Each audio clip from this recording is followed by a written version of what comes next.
Masechet Nedarim Daf Nun Het. On va commencer par Nun Zain Amud Bet, aux 6 dernières lignes de la page.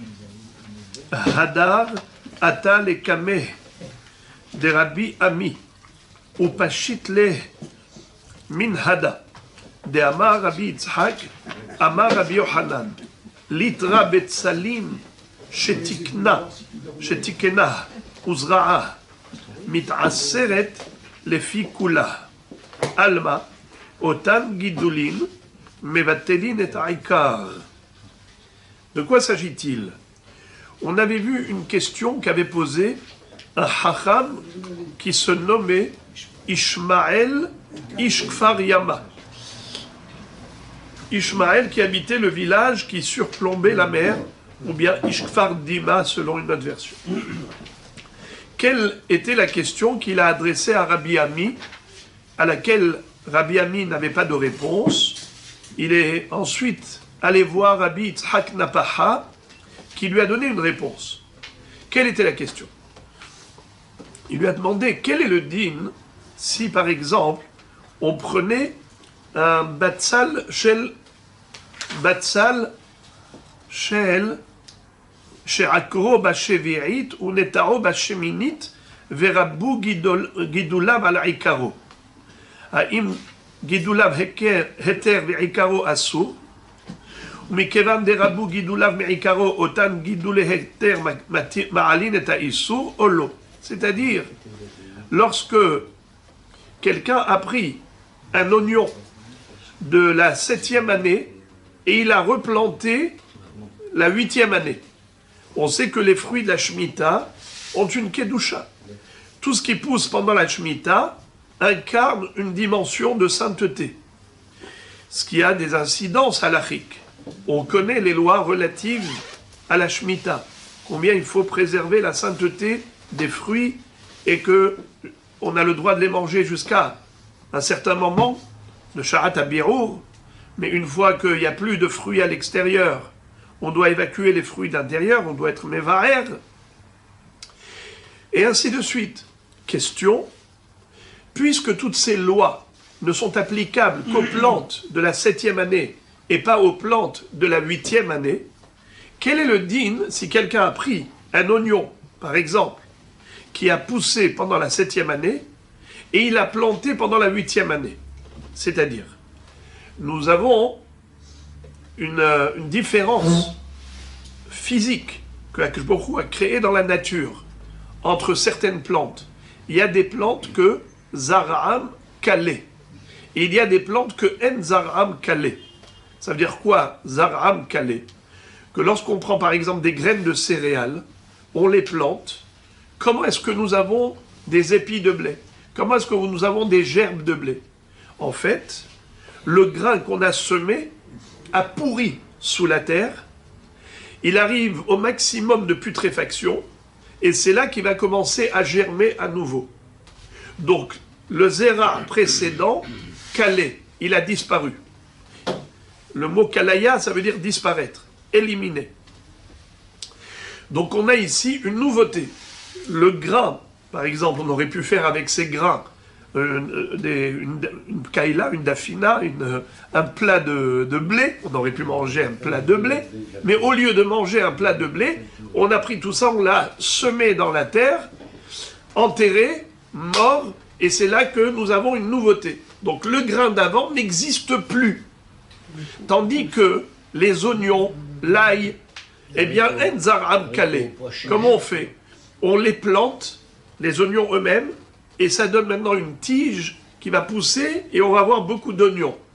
Ça veut dire que l'oignon lui-même, il va germer. Donc ça veut dire que lui-même, il ne disparaît pas sous la terre. C'est lui-même qui germe. Alors, ça s'appelle des plantes chez En Zara'am Kalé. Ils ne disparaissent pas sous la terre lorsqu'on les plante. La question qu'il pose, quel est le din lorsqu'on prend un légume pareil, comme un oignon, qui a poussé pendant la Shemitah, qu'on avait récolté pendant la Shemitah, qui avait une kedusha de Shemitah, Et maintenant, on l'a planté pendant la 8e année. Et cet oignon-là, sous la terre, il a germé, il a donné naissance à des oignons. Est-ce que les oignons qui ont poussé, c'est-à-dire tout ce qui est les guidoulim, la nouvelle pousse, est-ce qu'elle l'emporte sur le Icar, ou bien est-ce que c'est le Icar qui l'emporte sur les guidoulim? À savoir, quel sera le statut des oignons qui ont poussé grâce à cet oignon pendant la 8e année? Est-ce qu'on va dire qu'étant donné que ça provient d'un oignon de Shemitah, alors la sainteté de cet oignon-là va influencer tout ce qui va pousser à partir de cet oignon? Donc tout sera assour entre guillemets, c'est-à-dire il faudra respecter les dinim de Shemitah. C'est un oignon qui a poussé, qu'on a récolté pendant la Shemitah. Eh bien, tout ce qui sort de cet oignon est kadosh, bikdushat, shevi'it. Ou bien on va dire que non.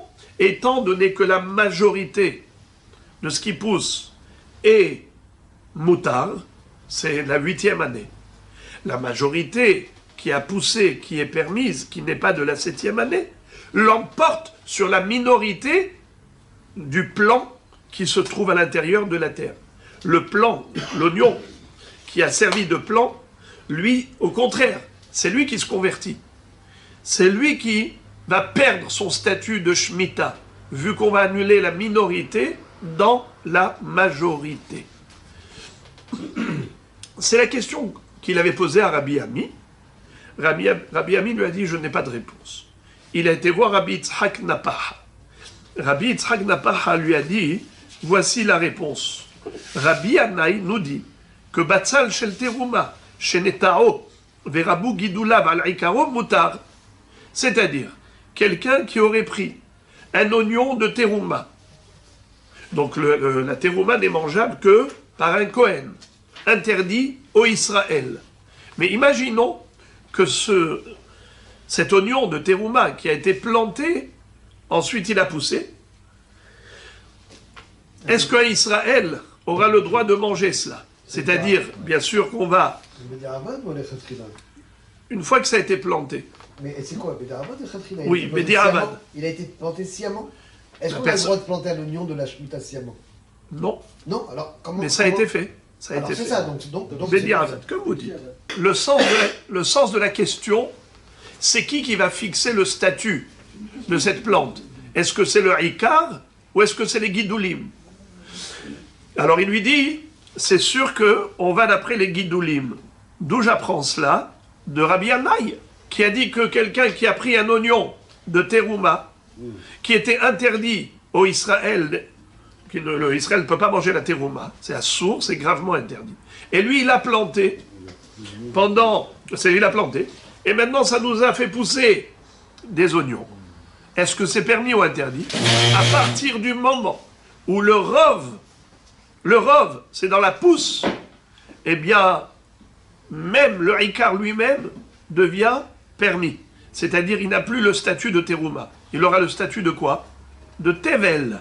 Tevel, c'est quoi Tevel? Une récolte qui n'a pas été encore prélevée. On n'a pas encore prélevé la Teruma, on n'a pas encore prélevé le Maaser. Il suffit de prélever la Teruma, de prélever le Maaser, et après on mange le reste.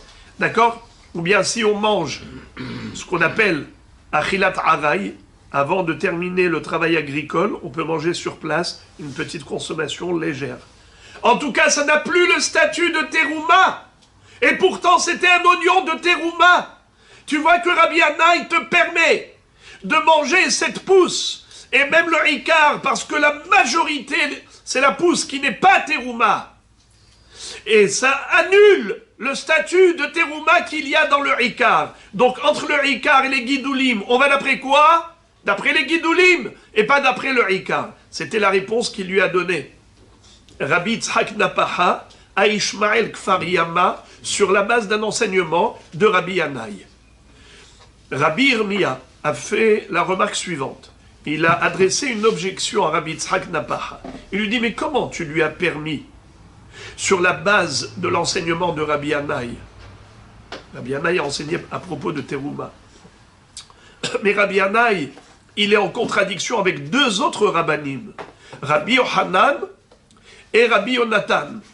Chacun s'est exprimé par rapport à un autre cas de figure, mais le principe, il est le même. C'est que eux pensent le contraire. Ils disent que c'est le Ikar qui l'emporte sur la pousse. Même si on a une majorité de Heter, on va d'après le Ikar. De quoi on parlait? Eh bien, Rabbi Yohanan parlait de Orla, et Rabbi Yonatan parlait de Kil e Hakerem, Kil Haïm. Vous vous rappelez? Normalement, il est interdit de profiter, de manger ou même de profiter de la Orla. Les fruits des 3 premières années d'un arbre sont formellement interdits, même au profit. Voilà que le bonhomme a pris un fruit de Orla. Pardon, pas un fruit, une branche de Orla. Exemple. On a expliqué hier comment ça marche. Les greffes. C'est quoi la greffe? On prend une branche d'un jeune arbre, on fait un trou dans le tronc d'un vieil arbre, on enfonce la jeune branche à l'intérieur du tronc de ce qu'on appelle Zekena, le vieux tronc. Zekena, le jeune arbuste, Yalda. Si on a pris, il y a 2 cas de figure. Soit on a pris une branche vide, Yalda, et qu'on a introduit, qu'on a greffé, ce qu'on appelle Markiv, Arkava, dans un tronc de Zekena. Tout ce qui va pousser désormais sera permis. Il n'y a pas le din de Orla. Pourquoi? Car ce sont des nouveaux fruits, mais d'où ils proviennent? Du tronc commun, c'est-à-dire le tronc qui est Zaken, qui a plus de 3 ans d'âge. Donc les fruits ne sont pas Orla, même s'ils poussent sur la nouvelle branche. Car on va d'après l'arbre, on ne va pas d'après la branche. Mais si le bonhomme avait pris une branche d'un jeune arbuste, Yalda, mais où il y avait déjà des fruits, c'est-à-dire qu'il y avait déjà des fruits de Orla dans la branche. Seulement, c'était des petits fruits qui venaient à peine de bourgeonner. Et il les a introduits à l'intérieur du tronc. C'est-à-dire qu'il a pris la branche et il l'a greffé sur l'arbre, le vieil arbre. Et maintenant, ces fruits grossissent. Mais ils ont grossi grâce à qui? Grâce aux Zekena, grâce au vieil arbre. Alors, quel est le din maintenant de ces fruits? D'une part, ils sont nés, ils ont bourgeonné sur un arbre qui était jeune dans les 3 premières années. Donc les fruits eux-mêmes, qu'est-ce qu'ils étaient? Orla, bravo. Maintenant qu'il a pris cette branche avec les fruits de Orla dessus et qu'il a greffé sur le tronc de Zekena, ces fruits-là maintenant ils grossissent. Mais grâce à qui ils grossissent? Grâce au tronc d'arbre Zaken. Ce qui fait que maintenant, l'épaississement et le volume que prend maintenant ce fruit, c'est grâce au tronc et pas grâce à la branche. Et de ce fait, ce qui pousse, c'est du Heter. Alors maintenant, ces fruits-là, ils ont le statut de Orla ou ils ont le statut de non-Orla? Alors la question se pose, ces fruits sont permis ou ils sont interdits? Ils sont permis. Rabbi Yohanan a dit interdit. Pourquoi? Étant donné qu'à la base, les fruits, ils étaient Orla, bien que maintenant, ils puisent leur force du vieux tronc, qui normalement n'est pas Orla. Alors a priori, l'épaississement du fruit, c'est du Kacher, c'est pas du Orla.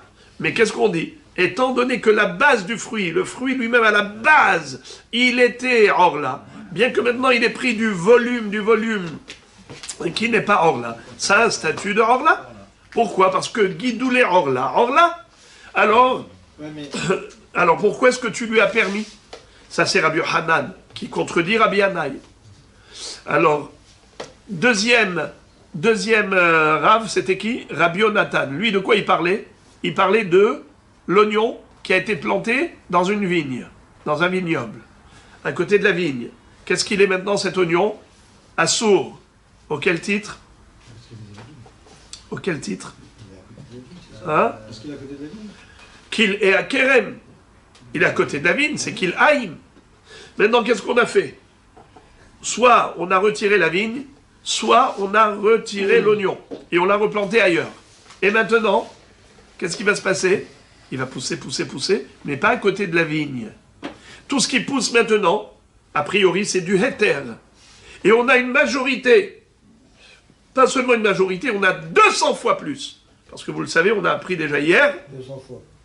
que pour annuler le issour de Orla, ou annuler le issour de Kilhaïm, il faut 200 fois plus.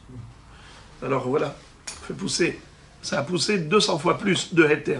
C'est moutard ou assour? Qu'est-ce qu'on a dit? Rappelez-moi. Assour! Rabbi Yonatan nous a dit que c'est assour, même s'il y a 200 fois plus. Pourquoi? Car d'où proviennent ces 200? Ils proviennent du Ikar qui est assour. On ne va pas d'après les Guidoulim, on va d'après le Ikar. Alors il lui dit, comment tu vas d'après les Guidoulim à propos de Shvi'it? Parce que tu te bases sur Rabbi Yannai qui a parlé de Terouma. Tu aurais dû te baser sur Rabbi Yohanan et Rabbi Yonatan qui eux interdisent tous les Guidoulim à cause du Ikar. Alors, interrogation orale.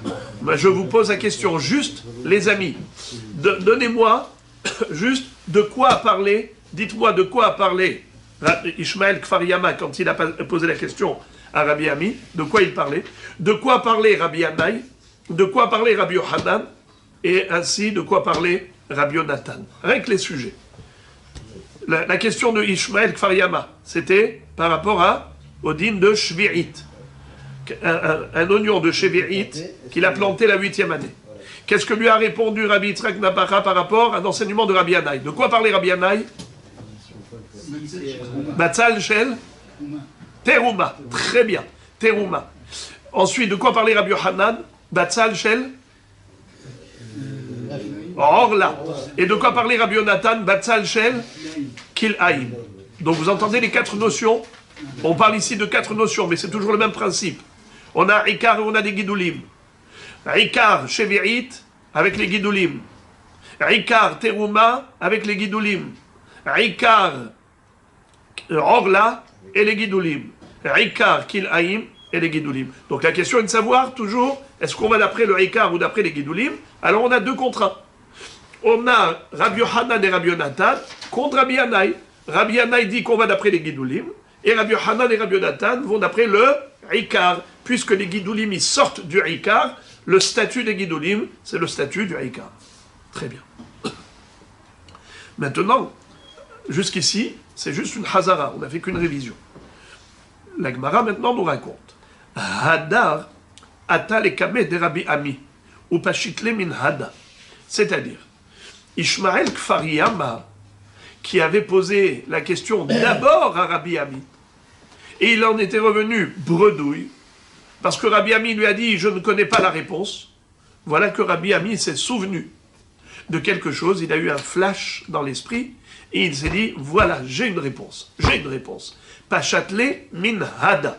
Il va lui déduire la solution à son problème de l'enseignement suivant. Lequel? De Amar Rabbi Yitzhak Amar Rabbi Yohanan, Litra Betsalim Shetikna Uzra'a Mit'aseret Lefi Kula.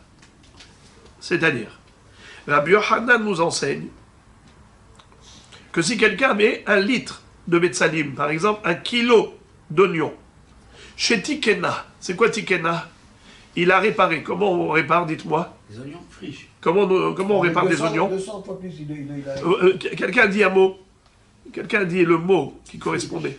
Ifriche. Ifriche. Qui a dit ça? C'est moi. Ifriche. Bravo. Ifriche. Ça veut dire, il a prélevé la terouma. Il a prélevé le maaser. Donc, il l'a rendu mangeable. Ça veut dire qu'il a réparé. D'accord? Ça s'appelle l'étaken. Litra betsalim chez Tikena.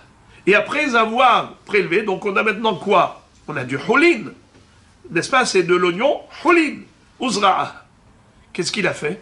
Il a planté cet oignon. Mit'aseret le fikula.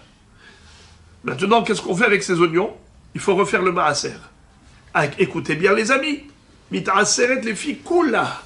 C'est-à-dire, si le bonhomme va arracher même l'oignon qui se trouve sous terre, et maintenant il va le manger aussi avec les autres oignons, il doit prélever le maaser selon la totalité. Ça veut dire que même l'oignon qui est sous terre obtient le statut de l'oignon qui est hors terre.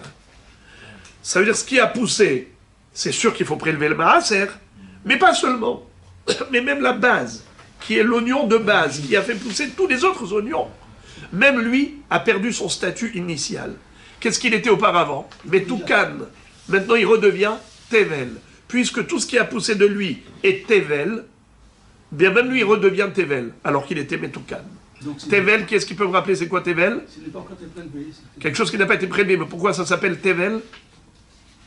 Pourquoi des légumes et des fruits et légumes des Eretz Israël qu'on n'a pas prélevés s'appellent Tevel? D'où vient le mot Tevel? Tavlo is not good. Tovlo, lotov. Tevel, c'est lotov en verlan. Tevel, tavlo, lotov. Ça veut dire quelque chose qui nécessite d'être prélevé. Sinon, c'est lotov. Alors maintenant, l'oignon lui-même qui avait déjà été prélevé, qui était houlin, il redevient tevel. Pourquoi? Car il suit la majorité. Puisque maintenant la pousse, elle est tevel, alors même le ikar devient tevel. Incroyable. Donc il lui a donné la réponse. Il lui a dit, c'était quoi ta question? Quelqu'un qui a pris un oignon de la 7e année et il l'a planté dans la 8e année, alors qu'est-ce qu'il devient? Il devrait suivre, le ikar devrait suivre quoi? Les guidoulim. Et par conséquent, il devrait perdre son statut initial. Et devenir quoi? Aidez-moi s'il vous plaît, aidez-moi. Et s'il perd son statut initial de Shemitah, alors il devient permis. Il n'a plus de sainteté. D'accord? Vous avez vu la comparaison? Oui. La similitude, elle est claire. De même qu'un oignon qui était Metoukan redevient Tevel parce que le Ikar va suivre la pousse, les Guidoulim. Ce n'est pas les Guidoulim qui vont obtenir le statut du Ikar, c'est le contraire. C'est le Ikar qui obtiendra le statut des Guidoulim. N'est-ce pas? C'est ce qu'on a dit à propos de l'oignon qui était Metoukan, et voilà, il est redevenu Tevel. Eh bien, la même chose. Tu as un oignon de Shemitah qui est Kadosh, tu l'as planté pendant la 8e année où il n'y a pas de Gdusha, puisque maintenant, cet oignon Kadosh a donné naissance à des oignons non Kadosh, alors il devrait devenir lui aussi non Kadosh. Voilà la réponse. La Gemara réfute cette réponse. Elle dit, Dilma, la Humra, Sha'ane. Comment tu peux comparer l'incomparable? Pourquoi? Car là-bas, on parle de Humra. Et toi, tu vas en déduire une Kula. Vous entendez les tzadikim? Tu ne peux pas déduire une autorisation d'une interdiction. Quand est-ce que Rabbi Yochanan a considéré que le Ikar suit les Guidoulim? Le statut du Ikar, c'est le statut des Guidoulim, c'est Dafka et Ahmir. Comme les Guidoulim, ils sont Tevel, il faut prélever la terouma et le maaser de tout ce qui a poussé, de cet oignon. Ainsi, l'oignon lui-même, qui était déjà Metoukan et qui est sous terre, il faut lui refaire la terouma et le maaser. Quand on va prélever la terouma et le maaser de ces oignons, on va prélever même en fonction de la quantité qui est sous la terre. Pourquoi? Parce qu'on est mahmir. Et on va dire que il faut refaire la terouma et le maaser, même pour le Ikar. C'est la humra. Mais comment tu peux déduire de là la kula? Et dire qu'un oignon qui était kadosh, que tu as planté pendant la 8e année, puisque ce qui l'a poussé, c'est héter, alors même lui-même, il redevient héter. Tout devient héter. Ben, pitom. Je dirais que dans ce cas-là, tout est issour. Quand le Ikar, il est assour, eh bien, on va d'après le Ikar pour interdire toute la pousse. Mais quand le Ikar, il est héter, et que la pousse, elle est assour, alors on va dire que tout est assour. C'est-à-dire qu'à chaque fois, on est la humra. Non. Ici, on est mahmir, ici, on est mahmir. Mais qui te permet de dire que comme ici, on a été mahmir, alors là aussi, on va être mekil? Non. Peut-être que la humra, sha'ane, les ahmir, c'est différent. Tu ne peux pas déduire une autorisation d'une interdiction.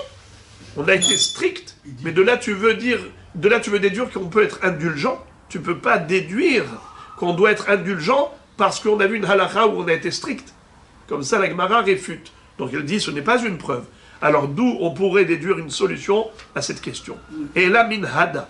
Voilà d'où il va, lui, déduire la solution à son problème. Je n'ai pas envie que nous oublions à chaque fois le point de départ. Qui est-ce qui se rappelle quelle était la question de départ? C'était dans quel cas? Dans quel contexte? La Shemitah, bravo. Il avait pris un oignon de Shemitah et il a planté quand? Après la Shemitah. Après la Shemitah, la 8e année. Est-ce qu'on va d'après? Aidez-moi. Est-ce qu'on va d'après? Le fait qu'elle ait été plantée la Shemitah. Après la Shemitah. Elle reste quand même. On va d'après le Hikar. Est-ce qu'on va d'après le Hikar qui est Kadosh, donc tout ce qui pousse est Kadosh, ou bien est-ce qu'on va d'après l'année, donc ce qui a poussé pendant l'année 8e année, c'est Heter. Alors même ce qui est en dessous est devenu lui-même Heter. D'accord. Alors il lui dit, voilà donc peut-être la solution. La Gemara dit, si la Humra n'est pas une preuve, alors je vais tenter une autre proposition. Et on peut peut-être déduire la réponse de l'enseignement suivant.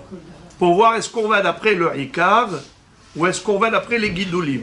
Et la min hada detanya, Rabbi Shimon Omer, Kol davar sheyesh lo matirin, kegon tevel, umaaser sheni, vehekdesh, vehadash, lo natnu bahem hachamim, shi'ur. וכל דבר שאינו מתירין, כגון תרומה, ותרומת מעשר, וחלה, ועורלה, וכלאי הכרם, נתנו בהם חכמים שיעור. Qu'est-ce que ça veut dire? Lorsqu'il y a un mélange de Issour avec Heter, et le Issour il est minoritaire, c'est-à-dire que on a un aliment qui est interdit, qui s'est mélangé à des aliments qui sont permis. Quel est le din? On a une règle. On va d'après le Rov. Ahare Rabim Lehatot. C'est la Torah qui nous enseigne que même le Issour va devenir moutar grâce au Bitul Berov. Mais attention, il y a une exception à cette règle. Parfois, même si la majorité est permise, malgré tout, la minorité qui est interdite, c'est elle qui va l'emporter sur la majorité. Et tout sera interdit. Comment est-ce possible? Dans quel cas on ne suit pas la majorité? C'est dans le cas où la minorité, elle s'appelle Davar Shieshlo Matirin. Quelque chose qui peut devenir permis. Par exemple, je vais vous donner l'exemple type, et après on revient au cas de figure que nous présente la Gemara. Exemple, un œuf qui est né pendant Yom Tov. Pendant Yom Tov, la poule a pondu un œuf. On a déjà appris dans ma Masechet Betsa que cet œuf est mouktsé, parce qu'il est nolad. On n'a pas le droit de le prendre, de le consommer pendant Yom Tov. Il faut attendre après Yom Tov. Quel est le din si cet œuf, par erreur, quelqu'un l'a pris et l'a mélangé à d'autres œufs? Même s'il y a 1000 œufs, eh bien, tout est interdit. Comment ça se fait? Pourtant, c'est un œuf, il y en a 1000 qui étaient permis. Pourquoi on interdit tout? Parce que c'est Davar Shieshlo Matirin. Étant donné qu'après Yom Tov, l'œuf qui était pondu pendant Yom Tov deviendra permis à 100%. Pourquoi tu vas utiliser la règle de la majorité pour l'autoriser? Attends demain. Attends Motsae Yom Tov et tu pourras manger tranquillement. Comme ça, tu seras à 100% kasher. Pourquoi tu vas manger du 99% kasher quand tu peux manger du 100% kasher? C'est comme ça que nous avons une règle d'avar chez Eshlo Matirin et no batel. Il n'y a pas de bitul berov. Il n'y a pas d'annulation de la minorité dans la majorité. Dans le même ordre d'idées, imaginons par exemple d'avar chez Eshlo Matirin. Exemple, du tevel. Tevel. Oui. C'est-à-dire, j'ai une minorité, j'ai 1 kilo de tevel qui s'est mélangé à 15 kilos de fruits qui n'étaient pas tevel, qui étaient déjà prélevés. Alors maintenant, qu'est-ce que je fais? Non, qu'est-ce que je fais? A priori, j'aurais dit, va d'après la majorité. La majorité est permise, tu peux tout manger. Eh bien non. Et étant donné que tu as une solution pour être matir à 100%, pourquoi tu vas manger sur la base de 99%? Comment tu peux faire pour avoir du 100% cachère? Eh bien, tu refais le prélèvement. Alors, c'est vrai que ça va te coûter. Ça va te coûter de la terouma, ça va te coûter du maaser, mais au moins, tu vas pouvoir t'en sortir à 100%. Glatt kosher. Tu vas faire du super cachère. Pourquoi tu vas faire que du à peu près cachère? Donc dans ce cas-là, on ne va pas d'après la majorité. La minorité interdite, c'est elle qui l'emporte sur la majorité qui est permise. Pourquoi? Car tu peux en effet corriger. Tu peux corriger. Ou bien par exemple Maaser Sheni. Imaginons que j'ai du Maaser Sheni qui s'est mélangé à du Houlin. J'ai dedans une partie minoritaire de Maaser Sheni. Est-ce que je vais dire que tout est permis parce que la majorité est permise? Réponse non. Pourquoi? Parce que tu as une solution de glatt kosher. Comment? Tu prends de l'argent et tu dis le Maaser Sheni qui s'y trouve à l'intérieur de ce mélange, que sa kedusha passe sur l'argent. Et cet argent, tu vas le dépenser à Yerushalayim. Parce que qu'est-ce qu'on fait avec le Maaser Sheni? C'est des fruits kadosh qu'on doit manger à Jérusalem. Mais quand c'est trop lourd ou trop loin, Yerushalayim, eh bien, on peut racheter cette kedusha en la transférant sur de l'argent et on va désacraliser les fruits qui étaient kadosh du Maaser Sheni. Eh bien, pareil. Bien que ce soit mélangé, la minorité Maaser Sheni dans une majorité qui était permise, tu dois absolument procéder au Hilul, au Pidion. Pourquoi? Étant donné que c'est d'abord chez Shlom Atirin, tu as une formule pour que ce soit à 100% cachère. Pourquoi tu vas manger du 99% cachère en utilisant l'annulation de la minorité dans la majorité? Il n'y a pas d'annulation dans ce cas. Tu vas faire du 100% cachère. Ou encore, Hekdesh, pareil, si j'avais des fruits qui étaient kadosh, mélangés dans une majorité de fruits qui n'étaient pas kadosh, est-ce que j'ai le droit de tout manger? Eh bien, non, on ne va pas annuler la minorité qui est kadosh. Pourquoi? Parce que tu peux racheter cette kedusha. Tu prends de l'argent, tu dis la kedusha de ces fruits passera sur l'argent. Et comme ça, tu peux racheter, tu auras du 100% cachère. Ou encore, hadash. Qui est-ce qui peut me dire c'est quoi le problème de hadash? Qui peut me dire c'est quoi Issour hadash? Bravo. Les nouvelles céréales de la nouvelle année, on n'a pas le droit de les manger jusqu'au deuxième jour de Pessah. Deuxième jour de Pessah, on sacrifiait dans le Beth Amikdash le Omer. De nos jours qu'on n'a pas de Beth Amikdash, c'est le 16 Nissan, qui est le deuxième jour de Pessah, qui définit le Heter du Hadash. C'est-à-dire, Hadash, la nouvelle récolte de céréales, elle est interdite jusqu'au deuxième jour de Pessah. À l'issue du deuxième jour de Pessah, ça y est, elle est permise. Imaginons, avant Pessah, j'ai eu un peu de Hadash qui s'est mélangé à beaucoup de Yashan. Est-ce que j'annule la minorité dans la majorité? Réponse non. Pourquoi? Car il suffit d'attendre le 16 Nissan et tout deviendra cachère à 100%. Pourquoi tu vas faire du 99% cachère alors que tu peux avoir du 100% cachère? Donc, Davar, chez Yeshlo, Matirin, Lobatel. Très bien. Ça, c'est ce qu'on appelle Lo natnu bahem hachamim shi'ur. Qu'est-ce que ça veut dire Lo natnu bahem hachamim shi'ur? Qui peut me traduire cette phrase? Hachamim n'ont pas donné de mesure. Ça veut dire quoi? Qu'il n'y a pas de surpoids, centième. Ça veut dire que même Machéhu, ça interdit la totalité. Il n'y a pas de shi'ur, de comme vous dites si bien, bravo, 60 fois plus, ou 100 fois plus, ou 200 fois plus, tout ce que l'on connaît dans les différentes. Il existe plusieurs façons d'annuler. Soit 1 sur 2, quand c'est Yavesh Biyavesh Min Bemino, alors ça s'appelle Had Bitre Batel. Parfois, lorsque c'est mélangé min, béché, enomino, et qu'il y a du ta'am, l'arbelah, alors c'est 60 fois plus. Lorsqu'il s'agit de terouma, c'est 100 fois plus. Lorsqu'il s'agit de orla ou de kilhaïm, c'est 200 fois plus. Tous ces shiurim n'existent pas pour davar chez Shlomatirim. Car davar chez Shlomatirim, afilou machehu, même très peu, lobatel. Tout est interdit. Il n'y a pas un shiur pour être mevatel.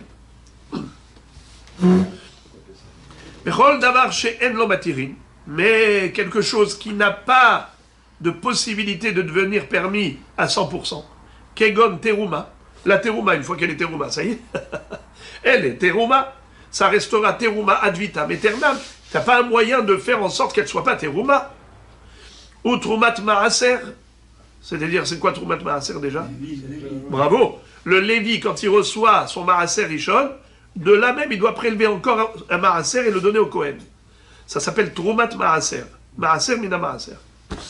Eh bien, ça aussi, ça n'a pas de solution possible. Donc, si ça s'est mélangé dans du héter, tout est héter. Ou hala, j'ai un morceau de pâte, hala qui s'est mélangé à une autre pâte qui n'est pas hala, qui est permise, eh bien, tout est permis. Entre parenthèses, les Mefarshim disent, attention, hala, ça ne ressemble pas au reste, car hala, il y a un moyen de le rendre permis. Comment? Jamais d'avis, vous avez le droit de prendre la challah et de la mettre dans une pâte? Il y a un moyen, vous avez dit, je me rappelle de ça. Avec l'argent? Il y a un moyen.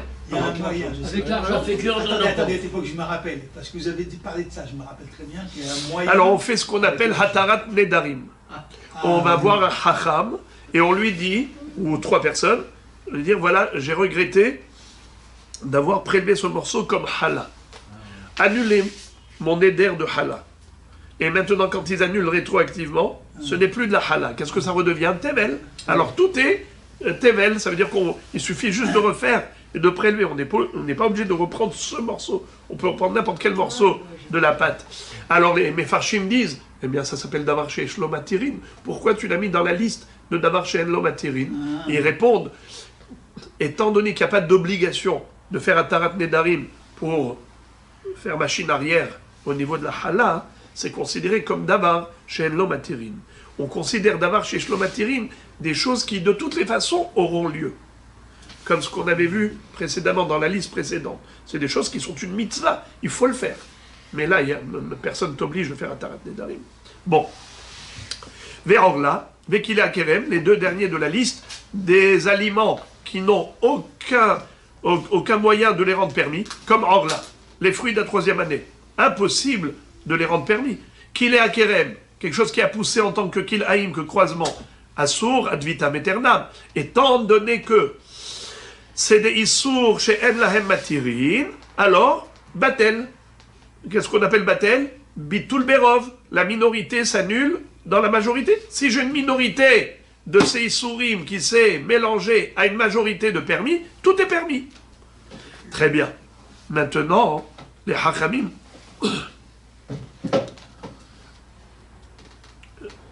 Amroulo, ve'alo shvi'it, en la matirin, ve'lo natnu ba Hachamim shi'ur. C'est-à-dire, c'est qui était le porte-parole de toutes ces halachot? Qui était l'auteur? Qui est-ce qui se rappelle les 3 derniers mots de la page précédente? Rabbi Shimon Omer. C'est Rabbi Shimon qui parle. Alors les Hachamim disent à Rabbi Shimon, ils rétorquent en disant, comment tu peux dire qu'il existe une règle pareille, mais tu vois que ta règle ne tient pas la route. Ve'alo shevi'it, en la matirin, ve'lo natnu ba Hachamim shi'ur, ditnan ha-shevi'it oseret kol shehu bemina. C'est-à-dire, ils lui ont dit, mais comment tu peux dire que quelque chose qui a un issour qui est indélébile, un issour qu'on ne peut pas annuler, alors il s'annule dans la majorité. La minorité s'annule dans la majorité. Pas vrai? Tu vois que le issour de Shemitah, c'est-à-dire, par exemple, un oignon qui est kadosh,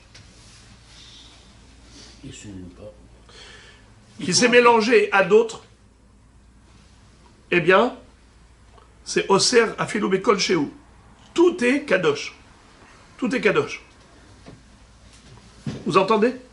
L'oignon, ou le fruit, l'orange, la pomme, qui est de la Shemitah, elle s'est mélangée avec d'autres pommes qui ne sont pas de Shemitah. On a des pommes de la 8e année, on a des pommes de la 7e année. Une pomme de la 7e année qui s'est mélangée à 1000 pommes de la 8e année, tout est kadosh. Et ça, il n'y a pas de héter. Il n'y a pas de héter. Est-ce que tu peux désacraliser un fruit de Shemitah? Tu ne peux pas. Et pourtant, tu vois qu'on n'annule pas la minorité dans la majorité. Pourquoi tu as dit qu'on peut, que tout ce qui est indélébile, eh bien, la minorité s'annule dans la majorité? Tu vois que c'est faux, cette règle. Il leur a dit, il y a deux choses. Il y a deux choses. Il y a une halakha de Shemitah qui est batel, et il y a une halakha de Shemitah qui n'est pas batel. C'est quoi? Dans le cas où il y a une possibilité de tout manger bikdusha, eh bien ça s'appelle comme davar sheyesh lo matirin. C'est-à-dire, la pomme, qu'est-ce qu'on a dit? Elle est kadosh. Elle s'est mélangée à 1000 pommes non kadosh. Qu'est-ce qu'on a dit? Il faut considérer que tout est Shemitah, tout est kadosh. Quand on te dit que tout est kadosh, on t'interdit de manger, on t'interdit pas de manger. Vas-y, mange. Mange! Pourquoi on ne mange pas les fruits de la Shemitah? On les mange. Simplement, il faut faire attention. Ne pas les vendre, ne pas les abîmer. N'est-ce pas? Toutes sortes de restrictions, mais ça ne t'empêche pas d'en manger, d'en profiter. Ah! C'est la raison pour laquelle il n'y a pas de bitoul. Parce que c'est comme d'avoir chez Shlom Atirim. Tu as une façon de manger béter. C'est pour cela qu'il n'y a pas de raison d'annuler la minorité dans la majorité. Car si tu peux avoir du 100% cachère, pourquoi tu vas faire que du 99% cachère? Tandis que moi j'ai parlé, ça il dit, Rabbi Shimon, moi j'ai parlé de après Birour. C'est quoi après Sha'at al-Birour? On a dit que... Non, après Birour, on n'a plus de manger de toute façon. Bravo! Et là c'est ad vitam aeternam. Ouais. Et là, il n'y a rien, puisqu'on n'a plus le droit de manger. Alors c'est pour cela que il y a bitoul. Après Sha'at al-Birour, après l'heure du Birour des Perot Shvi'it, étant donné que là, on est coincé, alors à ce moment-là, c'est batel. Parce que ça s'appelle davar chez Enlo Matirin. Quand est-ce que tu peux manger? Juste, il faut respecter la kedusha. C'est avant le birour. Mais après l'heure du birour, comme on a expliqué hier, que à un moment donné, les fruits de la Shemitah deviennent interdits. Comment? Si par exemple, tu as gardé chez toi des fruits, mais il n'y en a plus dehors. Tant qu'il y en a dans le champ, tu peux, toi, propriétaire, en garder chez toi. Mais s'il n'y en a plus dans le champ, ça veut dire que tu es en train de priver les passants de ce qu'ils auraient pu jouir. Tu n'as pas le droit. Alors, ça s'appelle Sha'at al-Birour. D'après certains, il faut carrément brûler. D'après d'autres, il faut juste évacuer, faire sortir à l'extérieur. Tu n'as pas le droit de manger. Alors, étant donné que, après le Sha'at al-Birour, les fruits deviennent interdits ad vitam aeternam, alors ça s'appelle davar chez Enlo Matirin. Un aliment non cachère que tu ne peux pas rendre cachère. Voilà la raison pour laquelle il est batel. Il est batel comme tout aliment non cachère qui est batel. Minorité, batel dans la majorité. Mais quand est-ce qu'en effet, on a dit que à Shevi'it, au Seret, Becholche ou Bemina, que les fruits de la Shemitah, ils ne sont pas annulables, c'est avant Sha'at al-Birour. Puisque tu peux les manger, mange-les Bikdusha. Et tu mangeras la totalité du mélange Bikdusha. Voyez-vous? Donc, qu'est-ce qu'on veut ici? Après tout, qu'est-ce qu'on a voulu? Alors, qu'est-ce qu'on voit de là? Qu'est-ce qu'on peut déduire d'ici? On dit qu'il peut y avoir le robe, mais si Noten Ta'am, ça casse le robe. Bravo. On est en train de dire que les guidoulim de l'oignon, on est en train de dire comme ça, que si j'ai un oignon, par exemple, qui était de la Shemitah, ensuite, je l'ai planté pendant la 8e année. Ça m'a donné des guidoulim. Ça m'a donné des guidoulim. Les guidoulim, qu'est-ce qu'ils sont? Heter. La minorité, le Ricard qui est en dessous, il est Kadosh. Qu'est-ce qu'on a dit? La totalité On a dit ça. On dit aussi que Au début, on avait dit ça. d'après les guidolim, ils pouvaient annuler le Haïkar. Il n'y a pas de terre ici. Non. Non, il n'y a pas de terre. Donc c'est reste. Les guidolim pouvaient annuler le Haïkar. Slicha, d'ici, ici il dit dans le sens inverse, c'est-à-dire on avait des oignons de Shemitah, de la 6e année qui n'étaient pas de la Shemitah, qu'on a plantés pendant la Shemitah. Alors là, les guidoulim, ils ont un din de Shemitah. Et ils l'emportent sur le Haïkar. Donc tu vois que les guidoulim qui ont poussé pendant la Shemitah l'emportent sur le Haïkar qui était d'avant Shemitah. Alors tu peux déduire de là qu'on va d'après la pousse et pas d'après la base, pas d'après le plan d'origine, l'oignon d'origine, on va d'après ce qui a poussé. On va pas d'après le Haïkar qui est de la 6e année, on va d'après ce qui a poussé pendant la 7e année. Et donc on dit que tout est kadosh. Et c'est pas Batel. Alors, la Gemara répond, elle réfute, elle dit ça aussi ce n'est pas une preuve. Pourquoi? Mais Dilma Hadami, la Humra Sha'ami, ici tu es Mahmir. Je suis d'accord avec toi qu'à chaque fois qu'il faut être Mahmir, on va d'après la Humra. Ici, le Haïkar, qu'est-ce qu'il est? Permis. La 6e année, c'est permis. Les guidoulim, c'est de quoi? La 7e année. Interdit. Alors, quand le Haïkar, il est permis, et les guidoulim, ils sont interdits, on va d'après les guidoulim. Mais si c'était l'inverse, que le Haïkar, il est interdit, et les guidoulim, ils sont permis, qu'est-ce qu'on dirait? Là aussi, on dirait que c'est interdit. Ça veut dire qu'on n'a pas de preuve qu'il faut suivre les guidoulim, ou bien suivre le Haïkar. À chaque fois que tu m'as amené des preuves, c'est des preuves de Humra. Alors je peux te dire que on peut déduire que la Humra, mais on ne peut pas déduire la Kula. Ça veut dire qu'on n'a aucune preuve pour dire soit que le statut de l'ensemble dépend du Haïkar, ou le statut de l'ensemble dépend des Guidoulim. Non, parce qu'à chaque fois on a été la Humra. Alors, c'est trop facile d'être Mahmir. Nous, ce qu'on veut, c'est de savoir quel est le digne de l'oignon de Shemitah qui a été planté la 8e année. Est-ce qu'on va d'après le Haïkar qui est assourd, ou on va d'après les guidoulim qui sont permis? Pour l'instant, je n'ai pas vu que tu m'as apporté une preuve tranchante. Somme toute, il en ressort qu'on ne peut pas déduire d'un texte qui a été mahmir pour la question qu'on avait, est-ce qu'on peut être mekil? Notre question est de savoir, est-ce qu'on peut suivre les guidoulim pour la kula et annuler le Haïkar grâce aux guidoulim? Comme un oignon de la 7e, je l'ai planté pendant la 8e. Le Haïkar est assourd, les guidoulim sont permis. La question de Rabbi Ishmael, c'était quoi? Est-ce qu'on suit les guidoulim pour tout autoriser, ou bien est-ce qu'il faut suivre le Haïkar et tout interdire? Qu'est-ce que tu lui apportes une preuve? D'un oignon de la 6e qu'on a planté dans la 7e. Tu vois qu'on interdit la totalité? Machma qu'on va d'après les guidoulim, on va pas d'après le Haïkar. Il dit ça, ce n'est pas une preuve. Parce que tu m'apportes une preuve qu'on est mahmir. Peut-être qu'on est mahmir aussi dans l'autre sens. Quoi que l'on fasse, un oignon de 6e dans la 7e, ou un oignon de 7e dans la 8e, toujours interdit. La totalité est interdite. Pourquoi? Une fois on va d'après le Haïkar qui est assourd, une fois on va d'après les guidoulim qui sont assourds, ça veut dire qu'on n'a pas de règle d'aller d'après le Haïkar, ou une règle d'aller d'après les guidoulim. On n'a aucune règle. Une seule règle, on a assourd. Dès que tu ne sais pas quoi faire, vas-y, et tu interdis. Donc on n'a pas tranché au niveau de la question fondamentale, à savoir, est-ce qu'on va d'après le Haïkar ou on va d'après les guidoulim? On est dans le safek, on est dans le flou. Et dans le flou, dans le doute, on s'abstient à chaque fois. Et la min hada pashta.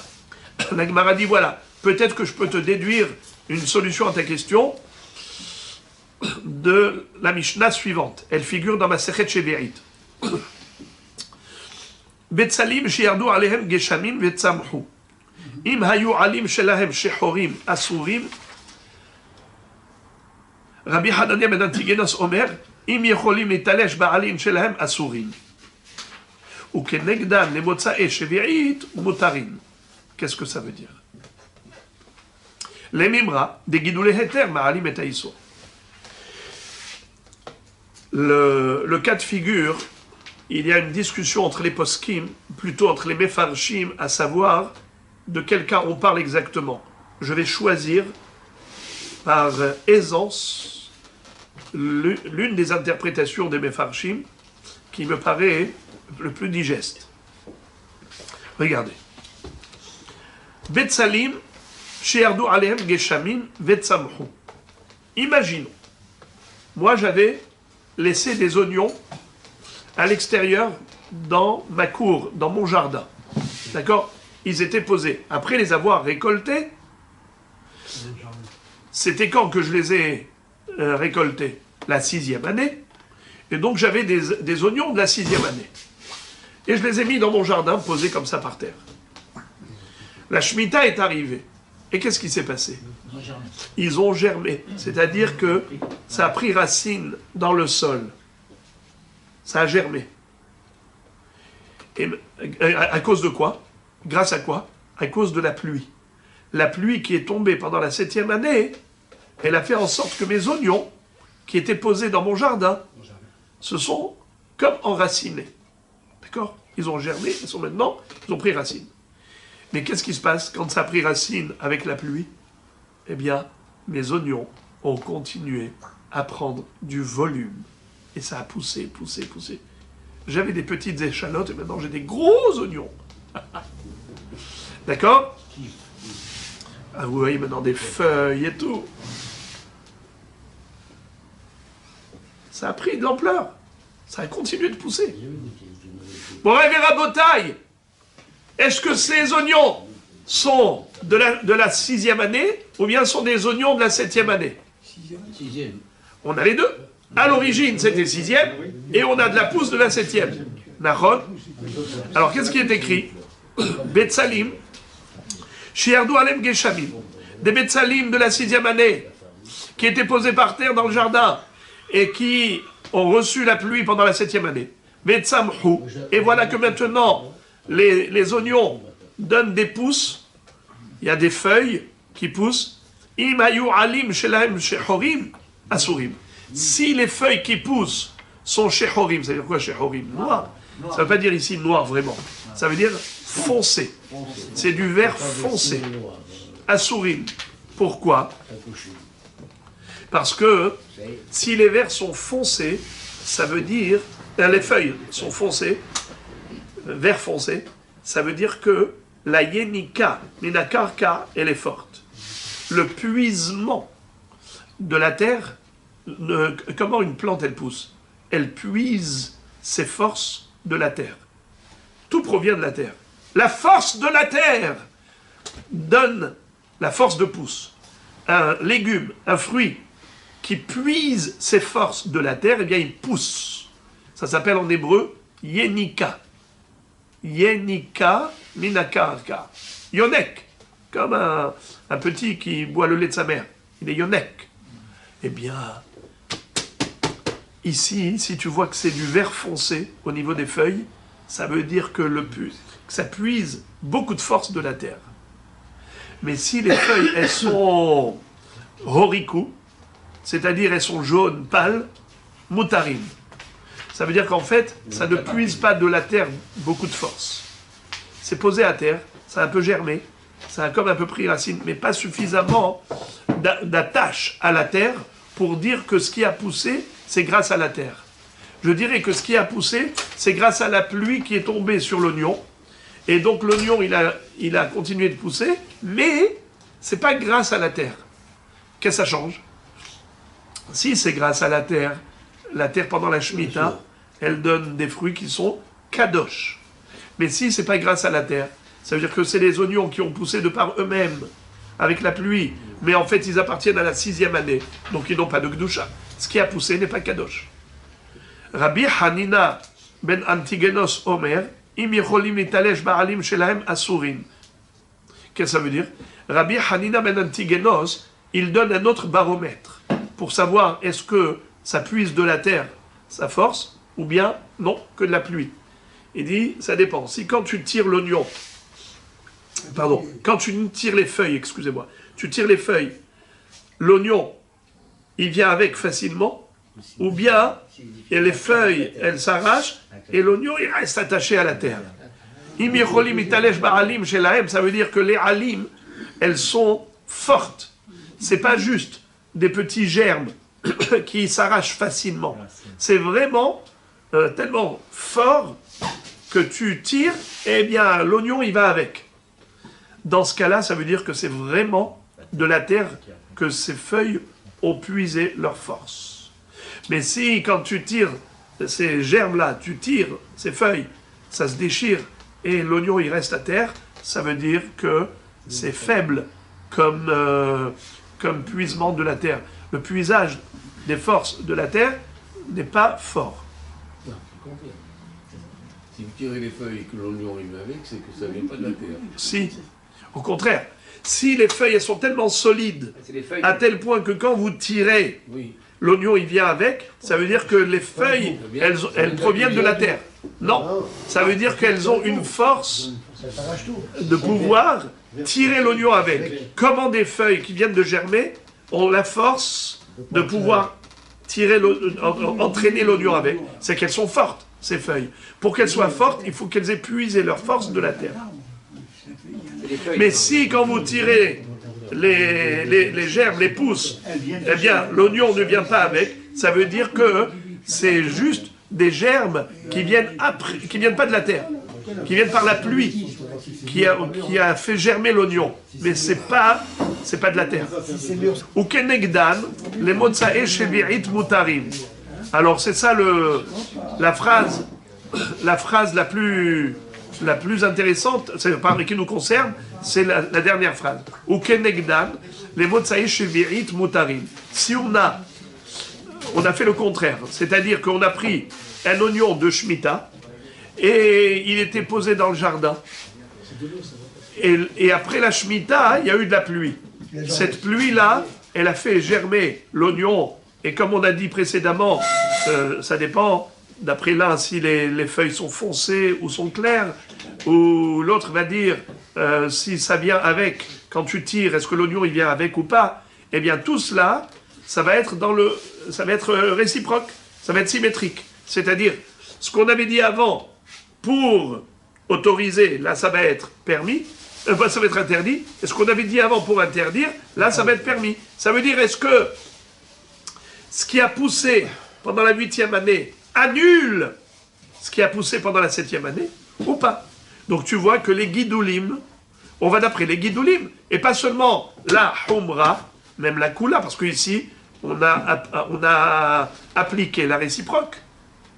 Les memra des guidoulé heter, ma'alim et aïsour, tu vois, donc d'ici, la réponse à la question initiale, on va d'après les guidoulim, même la kula. La Gemara réfute, et elle dit, Vedilma bimduchanim. Alors là, maintenant, attachez la ceinture. Peut-être qu'il s'agit d'oignons qui ont été écrasés. C'est-à-dire que un oignon, même si je le pose par terre, mais il est écrasé, même s'il est écrasé, il peut prendre racine, il peut germer. Vous imaginez? Alors, qu'est-ce que ça change maintenant qu'il soit écrasé ou pas? Un oignon entier ou un oignon écrasé? La différence, c'est l'importance de l'oignon. Si il est entier, il est shalem, il est hachouv, comme par exemple pour les brachot. Quand vous avez la possibilité de faire une bracha sur un pain entier ou un morceau de pain, qu'est-ce qu'il faut choisir? Un pain entier. Un fruit entier ou un fruit coupé? Un fruit entier. Alors là aussi, on parle peut-être d'oignons qui étaient écrasés. C'est pour cela que les guidoulim l'emportent sur la base, sur le plan de base. Pourquoi? Étant donné que ces oignons n'avaient plus de hashivut, ils ont été meduchanim, c'est-à-dire nedochim, écrasés, coupés. Alors c'est pour cela qu'ils ont perdu de leur hashivut, et là on va d'après les guidoulim. Mais on n'a pas de preuve pour la question de base. C'était quoi la question de base? Lorsqu'on a un vrai oignon de Shemitah, qu'on a planté pendant la 8e année, et que ça a donné une nouvelle pousse, est-ce qu'on va d'après la nouvelle pousse ou d'après l'oignon d'origine? On n'a toujours pas de réponse à cela. Car il se peut que tout ce qu'on a appris ici, qu'on va d'après les guidoulim, c'est seulement lorsque l'oignon à la base, il a perdu sa hashivut parce qu'il a été écrasé. Alors, quand on fait une bracha sur une pomme, est-ce qu'on la fait avant de la couper ou on peut la couper et faire la bracha après? C'est mieux de la faire. Non, c'est mieux C'est une question. C'est mieux de la Parce faire que entière. souvent, on l'épluche, après on la coupe en morceaux avant de la manger. Ah, c'est connu ça. Éplucher, c'est éplucher. Oui. On parle, mais le fruit lui-même, Le il reste fruit entier. lui-même. Faut On le... fait la bracha avant de la couper Non. pour la manger. Oui, exactement, avant de couper. Et souvent, on fait le contraire. Non. Si on la coupe d'abord en 4 pour la nettoyer complètement et après on la mange. Alors, il faut d'abord prendre la pomme entière, vous coupez un petit bout, vous faites la bracha, vous coupez un petit bout, et après vous coupez en 4. Comment tu fais avec la main Avec le pastel. D'ailleurs, pour des fruits par exemple, comme les figues ou les dattes, qui ont besoin d'une grande vérification, Oui. et quand vous ouvrez, il ne faut pas couper en deux. Et grâce à- Vous ouvrez, mais vous laissez entier. on la laisse accrocher. Voilà, vous laissez accrocher les deux moitiés pour que ce soit entier. Et la minhada detania amenakesh rimakuti bahasiot. Ochel mehem achilat aray umeasran vadai. Rabbi Shimon ben Elazar Omer, אם ישראל חשוד על השביעית, למוצאי שביעית מותר. Alors on va essayer de déduire la réponse à cette question par rapport à cette baraïta. Qu'est-ce qu'elle nous enseigne, la baraïta suivante? Amenakesh imakuti. D'abord, les koutines, c'est une mahloket. Est-ce que c'était des vrais convertis au judaïsme ou bien est-ce que c'était juste par la pression des lions, puisqu'il y avait des hordes de lions qui avaient attaqué ces goïms qui étaient d'origine de Kouta, du pays de Kouta, et que Sancheriv avait installé en Samarie, à Shomron, à la place des 10 Shvatim qu'il avait exilés, n'est-ce pas? Les Koutim continuaient de faire Avodah Zarah en Israël, et je beaucoup envoyé des lions qui les ont attaqués, ils ont compris que c'est à cause de leur Avodah Zarah, ils ont eu peur d'Akshborou, ils se sont convertis au judaïsme. Et après, ils ont trouvé chez eux une Avodah Zarah cachée, une colombe dans le Har Gerizim qui le servait encore. Donc, Mahloket, est-ce que c'est Guéré Emet ou Guéré Arayot? Des vrais guérim ou bien juste par pression des lions? Si on va d'après celui qui dit que c'était des Guéré Emet, la conversion elle était valable et valide, donc c'est des juifs. Seulement ce sont des juifs qui ne respectaient pas vraiment la halakha. Ils faisaient une sélection. Il y a des choses qu'ils ne respectaient, pas d'autres. Eh bien, imaginons un juif classique qui travaille comme agriculteur chez le Kouti, qui est propriétaire du champ. Nous avons une halakha qui dit que quand on travaille en tant qu'agriculteur, on a le droit de manger. Par exemple, si on est en train de récolter des fruits, on a le droit de manger ces fruits. On n'a pas le droit de mettre dans son sac, mais on peut manger sur place. Et vous le savez aussi, que ces fruits-là n'ont pas besoin d'être prélevés. Parce que ça s'appelle achilat araï. Tant qu'on n'a pas terminé le travail agricole et engrangé, il n'y a pas le hiyuv de terouma et de maaser. Très bien.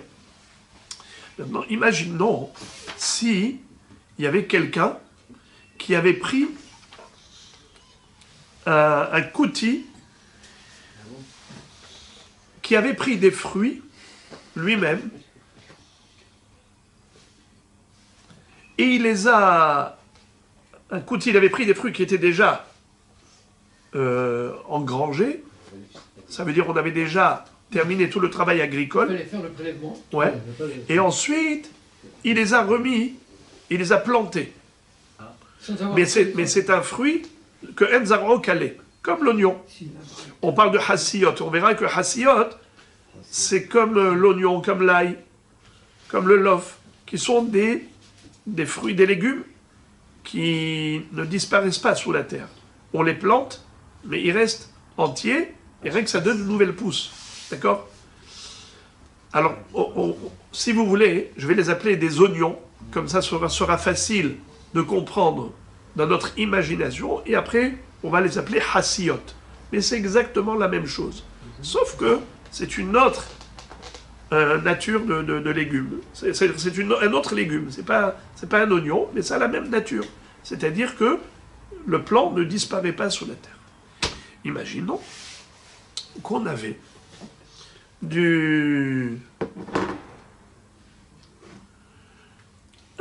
un juif qui était agriculteur, en tant qu'ouvrier,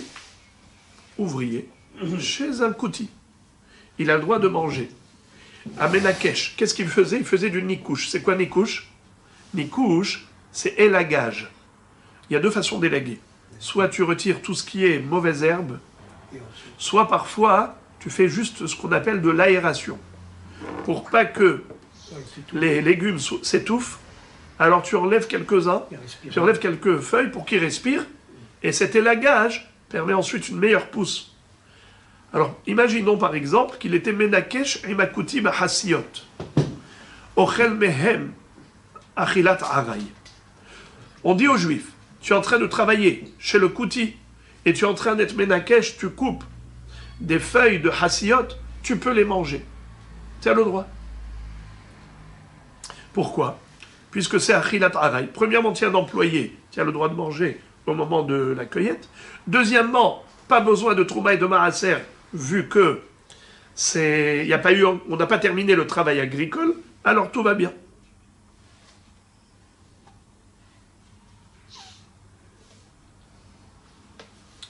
Et quel est le hidouche? Le hidouche, il est le suivant. On ne craint pas que le kouti, qu'est-ce qu'il avait fait auparavant? Peut-être que le kouti, il a planté des hasiot qu'il avait déjà engrangés. Car si le kouti avait déjà engrangé ses légumes, alors ils étaient déjà hayab de terumot ou maasrot. Lorsque plus tard il va les replanter, alors tout ce qui va pousser à partir de là, ça s'appelle tevel. Si ça s'appelle tevel, il n'a pas le droit de manger. Pourquoi on lui permet à ce juif de manger Achilat Aray? Parce qu'on dit que c'est pas tevel. On dit que c'est justement des légumes qu'il vient de cueillir maintenant. Et qu'il n'a pas encore... ils n'ont pas encore travaillé, ils n'ont pas encore terminé le travail agricole. Donc c'est évident que c'est moutard. Mais si tu craignais que le kouti avait planté des hasiot qui étaient déjà tevel, à savoir qu'il avait déjà terminé le travail agricole, il les a déjà engrangés, et ensuite il les a ramenés pour les planter. Si tu crains ça, eh bien, tu n'as pas le droit. Le Israël, on ne peut pas lui permettre de manger, parce qu'il mange du tevel. Et on n'a pas le droit de manger achilat aray de quelque chose qui est déjà tevel. On permet de manger achilat aray que de quelque chose qui n'est pas encore tevel. Mais il ne mange pas du tevel. Le tevel, c'est ce qui est engrangé, c'est pas ce qui est en train de pousser. Oui, mais si... C'est la question que je posais tout à Mais l'heure. si on considère... Mais si on craint le risque que le kouti a planté dans son champ des hasiot qui avaient déjà été d'abord récoltés, terminés, engrangés, alors c'est déjà tevel. Alors comment tu peux permettre maintenant aux juifs de manger des feuilles qui ont poussé au moment qu'il est en train d'élaguer, alors que ce sont des hasiot qui sont déjà tevel? Ce qu'on appelle, c'est sa question, c'est ce que je posais tout à l'heure, c'est exactement ce que... Alors allez-y. Ce qui s'appelle tevel, c'est ce qui est engrangé, qui n'a pas été prélevé. Non. Qu'est-ce que ça... Oui. Laissez-le terminer. Terminez votre question. Donc, qu'est-ce que ça a à voir avec ce qui va être planté de ce qui a été engrangé, qui est tevel, avec ce qui va sortir maintenant? Ce qui va sortir maintenant, de toute façon, si on regarde bien ce qui va sortir, si c'est pas prélevé, ça va être aussi tevel. Ouais. Alors si on voit... Alors, c'est ça que je comprends pas. Ça veut dire justement qu'on ne craint pas que c'est tevel, parce qu'on se dit que certainement, ce qu'il a planté, c'est des hasiot qui n'ont pas été engrangés. Et s'ils n'ont pas été engrangés, ils n'ont jamais été tevel. Et c'est la raison pour laquelle on lui permet. Ces hasiot en question. Ouais. On lui permet de les manger parce que Oui. c'est un rail, etc. Oui. Sinon, si on doit en consommer, il faut absolument reprélever. Si on engrange. Si on engrange. Oui, mais là c'est au moment de la cueillette. D'accord. Donc, Au moment de l'élagage. Donc, s'il serait interdit de manger au moment de l'élagage, C'est permis. On lui dit permis. Permis. Mais on lui dit permis pourquoi? Parce qu'on ne craint pas... qu'il n'y a pas été, que ça vienne du TV. Exactement. Alors, je reviens encore une fois, parce qu'on ne craint pas que ça ne vienne du TV. Ouais. Ça veut dire quoi? Que ce qui a été engrangé a été prélevé, ce qui va Non, ça n'a jamais été engrangé. Il a planté... Alors, c'est du TV. Au contraire, Ça ne peut être Tevel que si c'est engrangé. Si c'est engrangé, c'est Tevel. D'accord. Alors voilà, vous avez compris. Alors maintenant, regardez, l'histoire, c'est dans le cas où le bonhomme a pris, il a élagué les feuilles, des hassiotes qui poussent, mais on dit, n'aie pas peur, c'est motard parce que ce n'est pas Tevel. Entre parenthèses, pourquoi on ne craint pas ce risque? Mais peut-être que le Kouti, il avait engrangé et ensuite il a replanté, parce que c'est un safek des Rabbanan. Pourquoi c'est un safek des Rabbanan? On a une règle, qu'on n'est pas hayab de Terouma et de Maaser que pour des ganecha tiroshecha veitzharecha. Dagan, les céréales, tirosh, le vin, itzhar, l'huile d'olive. C'est là où on est hayab de Troumantou Maasrot Minatora. Le reste, c'est comme des Rabbanan. Il y a ceux qui disent que même les arbres, mais en tout cas les hirakot, c'est sûr que d'après tout le monde, c'est comme des Rabbanan. Puisque tu as un safek, comment le Kouti a fait? Est-ce qu'il a d'abord engrangé et ensuite planté ou planté avant l'engrangement? La réponse, ça fait que des Rabbanan la Kula. Ça fait que des Rabbanan la Kula. Donc c'est pour ça qu'on lui permet à l'agriculteur, au moment de l'élagage, de manger. Alors maintenant, ou Me'asran Vadaï. Maintenant, qu'est-ce que ça veut dire Me'asran Vadaï? Quelqu'un qui achète des hassiotes d'un Kouti. J'achète des hassiotes d'un Kouti. Qu'est-ce qu'il a fait le Kouti? Il les a engrangés. Et après, j'achète de chez lui. Donc c'est sûr que c'est Tevel. Et c'est sûr aussi que le Kouti n'a pas prélevé. D'accord? Alors je peux même faire la bracha de la friche Terouma, à la frachat à Trouma. Et aussi, on peut être Me'aser Vadaï, Minahayav à la Hayav. Et on ne craint pas que c'est Me'aser, Minapatour à la Hayav. On s'explique. Quand on a, par exemple, 10 kilos et 10 kilos, ou 5 kilos et 5 kilos, ok? J'ai 5 kilos de Hayav, et 5 kilos de Hayav. Tevel et Tevel. Eh bien, je peux prélever d'ici 1 kilo pour acquitter les 10 kilos, 5 et 5. Mais si, par exemple, j'ai 5 kilos, que c'est Safek, peut-être que ça a déjà été prélevé. Et j'ai 5 kilos que Vadaï, ça n'a pas été prélevé. Il ne faut surtout pas s'amuser à cela, de prendre d'ici pour ici, ou ici pour ici. Pourquoi? Parce que il se peut que là, ça a déjà été prélevé. Alors quand tu vas prélever de quelque chose qui n'est pas Tevel, ça ne sert à rien. Tu ne peux pas prélever de la terouma de fruits qui ont déjà été prélevés. Parce qu'il n'y a pas de terouma deux fois, ça n'existe pas. Alors, il faut prélever du hayav pour le hayav. Ça veut dire que tu prélèves des 5 kilos, mitzafek, tu prélèves de ces 5 kilos, parce que peut-être qu'ils sont hayav, et tu prélèves aussi des autres 5 kilos qui sont vadaï hayav, mais pas de cela pour cela. Tu dois prélever ce qu'on appelle en hébreu minne ou bé, de lui-même, mais pas de l'un pour l'autre. Mais si c'est vadaï, ça c'est vadaï hayav, et là c'est vadaï hayav, il n'y a aucun problème. Donc ici, il lui dit, mais asran vadaï, tu peux considérer que le kouti, c'est sûr qu'il n'a pas pris. S'ils se sont mélangés. Et la suite de cette baraïta, Rabbi Shimon ben Elazar Omer, Im Israël hashud ala shevi'it, les motzae shevi'it mutar, les memra, des gidoulé heter, ba'alin et taïsour. C'est-à-dire, Rabbi Shimon ben Elazar nous dit, si le propriétaire de ce champ de Hassiot était un juif, mais qui était hashud ala shevi'it. Malheureusement, on n'est pas sûr qu'il respecte les lois de la Shemitah. Il est fort possible qu'il ait planté après la Shemitah ses fruits de Shemitah. Alors qu'est-ce qu'on dit? S'il a planté ses hassiot de la Shemitah après la Shemitah, alors les halim, les feuilles qui ont poussé de ces hassiot, on peut les manger. Il n'y a pas de issour de shvi'it. Pourquoi? Bien que le ikar, les hassiot à l'origine, c'était de la Shemitah. Mais étant donné que ce qui a poussé après la Shemitah, c'est le rov, alors on va d'après la pousse et on ne va pas d'après le ikar. Les memras des guides ou les heter. Tu vois que ce qui a poussé la 8e année l'emporte sur le ikar qui a poussé pendant la 7e année. Voilà donc une superbe preuve pour répondre à la question initiale de Ishmaël Ishkfar Yaba. Réponse. Bedilma bedavar shezaro kale. Qui te dit que les hassiyot, c'est quelque chose qui ne disparaît pas sous terre? Peut-être que ça disparaît, peut-être que c'est comme les céréales quand vous plantez des graines de céréales, zar'o kalé, le zera, il disparaît. Il ne va putréfier et disparaître. C'est-à-dire, il n'y a plus de zera, il se transforme ensuite en nouvelle pousse. N'est-ce pas? Nouvelle gerbe de blé. Mais le zera initial, il disparaît totalement. Zar'o kalé. Alors peut-être que les hassiyot, la raison pour laquelle on a le droit de manger après la Shemitah, ce qui provient de la Shemitah, parce que ce qui provient de la Shemitah a disparu totalement sous la terre. Qui te dit que non? La Gemara dit c'est pas possible. Mais Atania, Elouen hassiyot, kegon halof, hashum ve'abetzalim.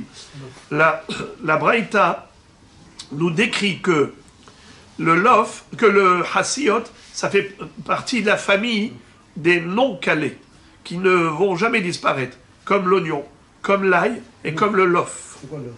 L'off, ça ressemble à des échalotes. Le navet. C'est comme des échalotes. Le navet. Non, Quelque chose qui Le ne... navet en arabe. Left, pas l'off. Vous parlez de l'effet. L'effet.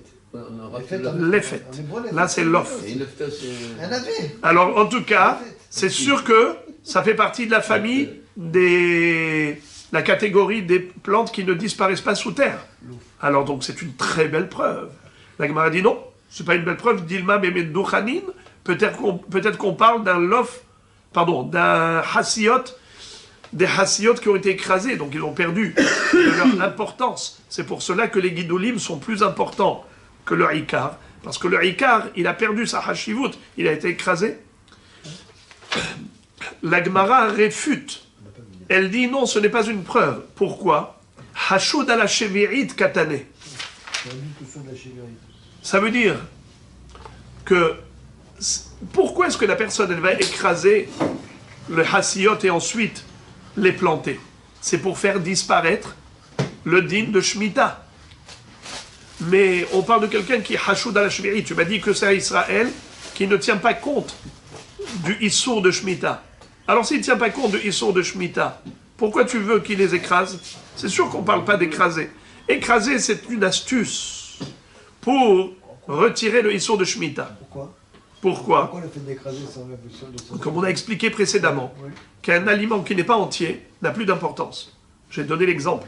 Quand on fait une bracha, on choisit un pain entier, un fruit entier. Parce que quand vous avez des morceaux, c'est pas important. Alors on peut dire que les guidoulim sont permis lorsque, à la base n'est pas importante. Elle a été écrasée. Pourquoi lui, il va écraser? Pour retirer le issour, pour s'en sortir du problème de Shemitah. Mais ça, c'est seulement pour quelqu'un qui considère le issour de Shemitah. Mais tu m'as dit qu'on parle d'un hashud ala shvi'it. Hashud ala shvi'it, il ne va pas chercher des solutions puisqu'il n'a pas de problème. Il s'en fiche de la Shemitah. Alors, on ne parle pas d'écraser. C'est pas de rachou, c'est qu'on est dans le badaï de Shemitah, alors. On est badaï de Shemitah et pourtant, on a dit que c'est moutard. C'est moutard, les goudaïs. Mashma, qu'on va d'après les guidoulim. Alors, la Gemara, elle réfute cette preuve. Elle dit, Vedilma beta arovet. Peut-être qu'ici on parle de hassiyot qui se sont mélangés à d'autres qui étaient complètement permis. Et de ce fait, c'est la raison pour laquelle on va d'après les alim et on a été matir, c'est parce que il y avait ici un mélange. Mais s'il n'y avait pas de mélange, on n'aurait pas permis. La Gemara dit Amenakesh katane. Amenakesh katane. Ça veut dire que toute la raison pour laquelle on a autorisé, on parle d'un poël qui est en train d'être menakesh les hassiyot basadé. Il vient manger de ces feuilles-là. Donc on ne peut pas dire que les feuilles, elles se sont mélangées à d'autres. C'est pour ça qu'on a permis. Ici, on voit que on a autorisé l'élagueur, le juif agriculteur, à manger de ces feuilles. Donc on ne lui a pas permis parce que ces feuilles, elles se sont mélangées à d'autres. Et dans un cas de mélange de quelque chose qui a poussé dans la Shemitah avec des choses qui n'ont pas poussé pendant la Shemitah, c'est cela la raison pour laquelle on lui a permis. Jamais de la vie. Tu veux dire que on lui a permis juste parce que c'était Beta Arovet, parce qu'il y a eu un mélange, et quand on a dit que ça s'est mélangé, ça devient Safek des Rabanan, la Kula. Baron, c'est pas vrai. Tu ne peux pas me dire une chose pareille. parce qu'on parle d'un Menakesh. Menakesh, il n'a même pas le temps de mélanger. Il coupe et il mange. Il coupe et il mange. Donc il n'y a pas de Taharovet. De quel Taharovet tu parles? Alors, si tu vois qu'on ne parle pas de Taharovet et qu'on a quand même permis à ce Menakesh de manger, donc on a une preuve tranchante,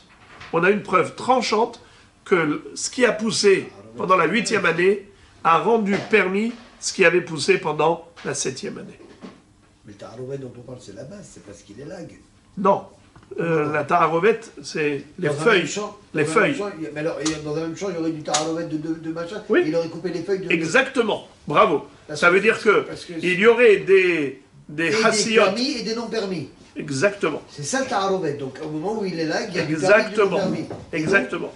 Ça veut dire qu'au début, on a cru que, comme on a dans ce champ toutes sortes de hassiyot, des hassiyot de la 6e année, et des hassiyot de la 7e année, des hassiyot de la 7e année, et des hassiyot de la 8e année. Alors, peut-être qu'on parle de Taharovet. Comme quand il a pris de cela et de cela, on lui a permis de manger le tout parce que on n'est pas sûr que c'est assourd. Peut-être que, justement, ce qu'il est en train de manger, c'est de la 8e année, c'est pas de la 7e. Et comme on a un safek, alors on se dit que le rhum, certainement, c'est de la 8e année, alors tout va bien. On te dit, non. Mais Nakesh, ça veut dire que il coupe et il mange.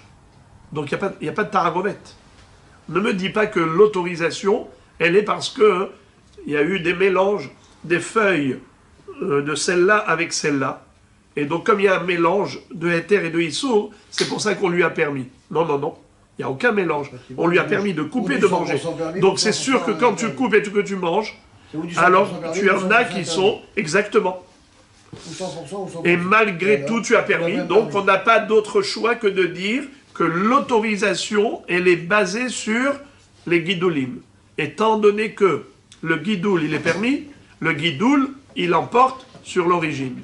Bien qu'à la base, à l'origine, on avait un plan qui était assourd de la Shemitah, mais ce qui a poussé, c'est pas de la Shemitah, c'est la pousse qui compte et pas la racine.